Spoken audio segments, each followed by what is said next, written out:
Bonjour, Merci monsieur. d'être avec nous. Merci d'être avec nous ce matin. Vous êtes maire des Sables-d'Olonne, c'est en Vendée. Qu'est-ce que vous dites, vous, aux Parisiens, aux habitants de l'Île-de-France qui auraient l'idée de venir dans votre belle région aujourd'hui?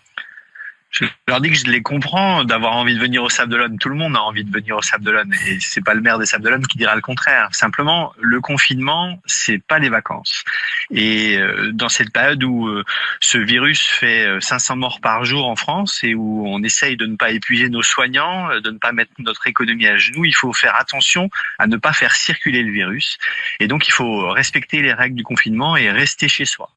La ville des Sables-d'Olonne, qui est une station balnéaire, est fermée aujourd'hui. On ne peut pas accéder à la plage, on ne peut pas accéder au front de mer, aux pistes cyclables. Et donc, je leur propose de remettre leurs vacances aux Sables-d'Olonne dès la fin du confinement. On sera très heureux de les accueillir, mais pour l'instant, protégeons-nous, protégeons les autres et restons chez nous. Monsieur le maire, quelle est la situation chez vous depuis le début de ce confinement? Est-ce que vous avez constaté une hausse de la population? Alors globalement, le confinement porte ses fruits et on a réussi à endiguer une première poussée de circulation de virus qui a eu lieu juste au moment du lancement du confinement et du week-end du 15 mars, où là effectivement on a eu un afflux de locations touristiques et de résidences secondaires qui sont venus et mécaniquement dans les jours qui ont suivi, dans les cabinets de ville et à l'hôpital, on est dans un secteur malheureusement pauvre et déficitaire en médecins généralistes ici. On n'a pas d'hôpital structuré au Sable-d'Olonne, c'est un hôpital local, sans lit de réanimation, et notre système de santé ne permettrait pas d'absorber un afflux de population supplémentaire. Et donc, tant pour la protection des gens qui voudraient venir chez nous que pour la population résidente à l'année, nous ne pouvons pas nous permettre de faire circuler le virus. Il faut respecter le confinement et rester chez soi. Quelles pourraient être les autres conséquences? Vous parlez du secteur de la santé, évidemment, mais quelles pourraient être les autres conséquences d'un afflux de population dans votre commune? Bah écoutez, nous on vit du tourisme.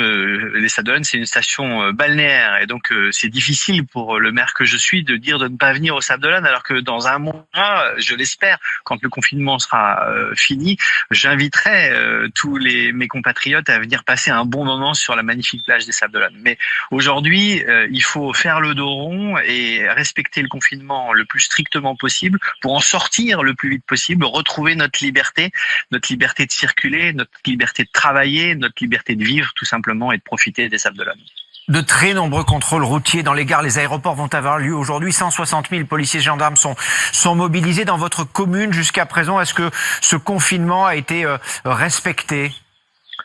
Vous voyez, la police municipale est sur le pont. En une semaine, elle a procédé à 1800 contrôles et n'a dressé qu'une cinquantaine de PV. C'est dire si les Sablaises et les Sablais ont un sens civique et respectent globalement les règles de confinement. Mais c'est un effort de tous les instants parce que c'est cet effort-là qui paiera et qui nous permettra d'en sortir le plus rapidement possible et de retrouver nos libertés.